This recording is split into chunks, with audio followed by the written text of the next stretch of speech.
Hello again, everyone. This is Kelly Allen, and I'm coming back to continue with the reading of my book, The Puzzle, A Gift from Spirit, the book that I mentioned in the previous video that I wrote about 10 years ago.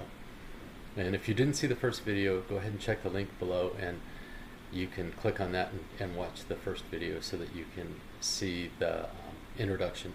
And I actually read the introduction from the book in there as well. And I did decide to go ahead and read the preface in this video out of the book, and then I'll go ahead and I'll read the first chapter, which is the visit, and then I'll continue on with each video going through a chapter or two at a time. I do like to start in my book. I have some of the quotes that I really enjoy, before each chapter or each section, so I will read those quotes as well, and then I'll go ahead and read the chapter. So I hope you enjoy, and thank you for joining me again. There's so much to learn, and just when we think, I've got it, I really understand what's going on, we're shown a whole new stage on which to play. Richard Bach. We're all stumbling towards the light in varying degrees of grace at any moment. Beau Lozoff. So now I'll start the reading of the preface. There once was a young man and a seeker on a very sincere quest to solve the greatest puzzle of all, unlocking the mystery and understanding the meaning of life. Early in his quest, he joined a small legalistic and fundamentalist evangelical movement and spent several years devoted to perpetuating the beliefs of this organization and recruiting others to it. While doing so, he delved deep into the scriptures, seeking to draw closer to an understanding of God and of God's relation to humanity. In his studies, he found parallels between the religious rulers of the time of the scriptures and those of the modern day. You see, like the Pharisees and Sadducees of biblical times, the modern day religious rulers seem to have forgotten love as a central theme for their teachings and had become bound by legalities and semantics and got caught up in the battles of articulation. Like the religious rulers of Christ's day, many of the modern day religious leaders had once again forgotten that the laws presented by Moses were made for man and not man for the law. More importantly, the laws were given in love as guidance to help mankind as we evolve and mature in our spiritual understanding. In time, the man ultimately realized that he had received the benefit of all the teachings available in the organization and left the church, a bit discouraged, but in search of continued enlightenment from God. After several years of visiting various churches of differing denominations and meeting many who felt that they had found the ultimate truth, in quotes, the seeker decided it was time to gain a better understanding of non-Western teachings and ideas. He had always been taught that believers of such teachings were heathen, following a false belief system. But how could he know their falseness without first grasping the principles and doctrine? Through the years and through the conduit of many teachings and teachers, the young man became more and more open to understanding mercy, grace, and most of all, love.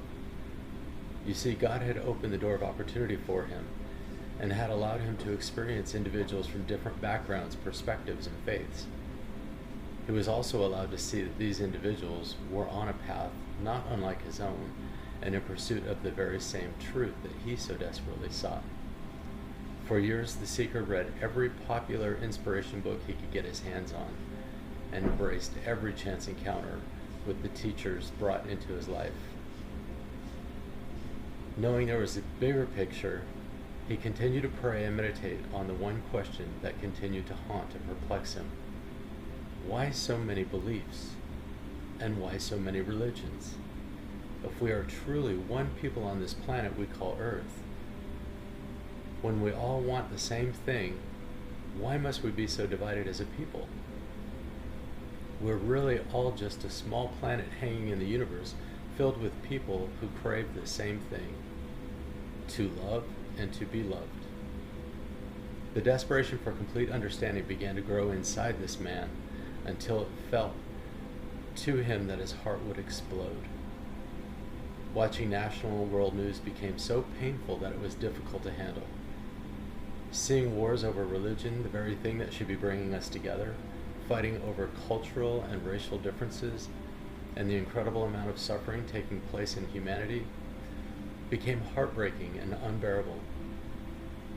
What the seeker didn't realize was that he was being given one of the greatest gifts he could ask for, and his prayers were in fact being answered.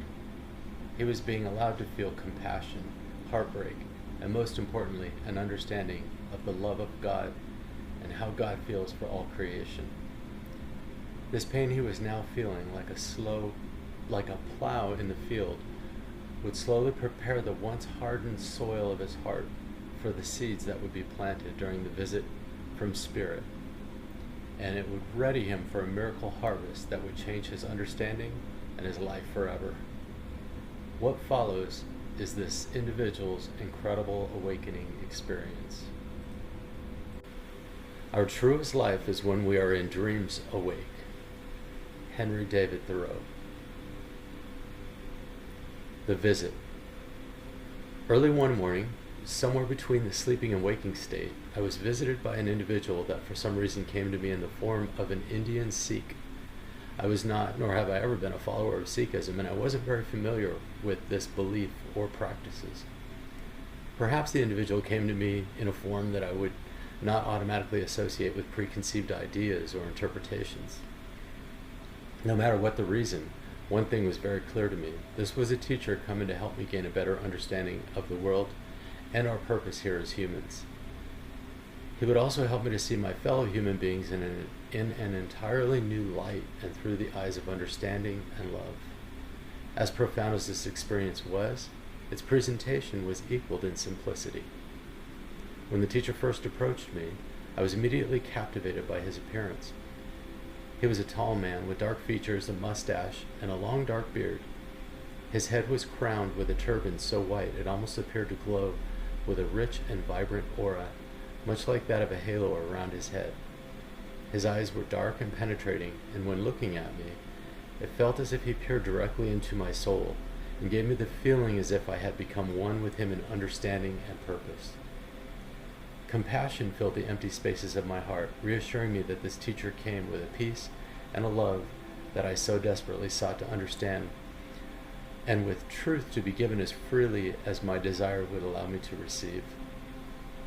Without hesitation, the teacher asked me to follow him, and all at once I was aware that I was inside a large room filled with tables and people. There was nothing elegant about the room or its contents.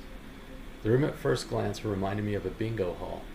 The tables were the type of tables you find in banquet rooms or in convention booths, and they were not covered to disguise their basic form or elemental purpose.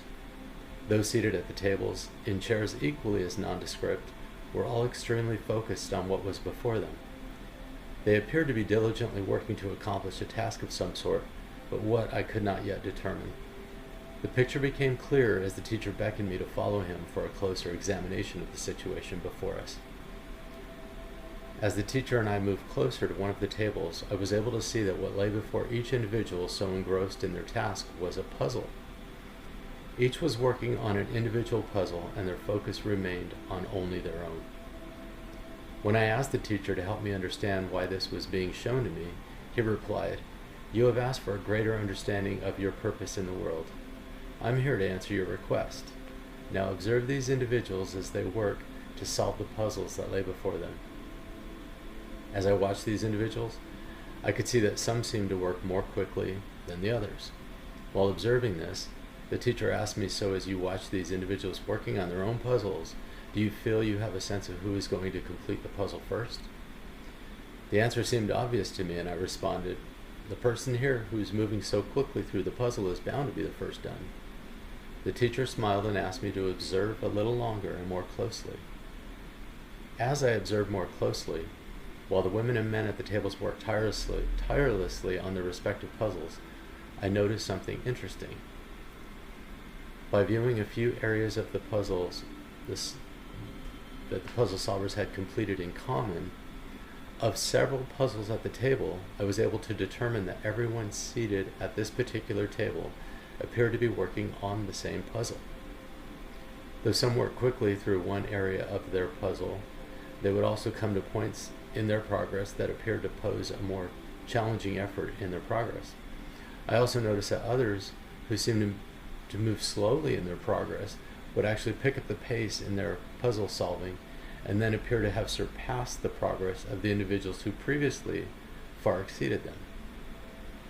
I looked to the teacher who had been watching my observation, and by the peaceful smile on his face appeared to be pleased. The teacher then asked me, "What have you learned from this observation?" I responded, explaining that I was able to discern that at times an individual could make greater progress, while at other times their progress could be slower.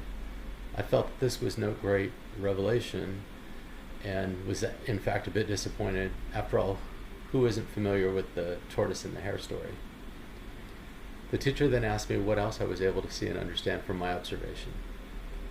After thinking for a few moments, I mentioned to the teacher that I found it interesting that no one at the table communicated with one another or assisted each other with their puzzles. If they're all working on the same puzzle, it would make sense to work together. The teacher responded saying, "This is an excellent observation. Do you see why it is that they have not yet realized they're working on the same puzzle?" I asked to observe some more before answering the question, and the teacher approved.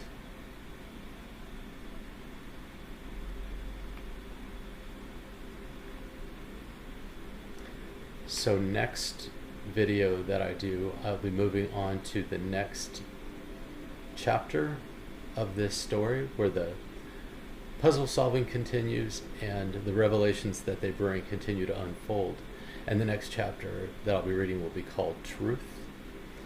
So please keep an eye out for that next video, and when that's uploaded, I hope you continue to carry on through this journey. You'll notice that as it unfolds, the understanding and the enlightenment becomes deeper and deeper and deeper, and what starts off as a very basic and elemental environment is able to reveal truths that unfold that are, in my opinion, pretty amazing and incredible.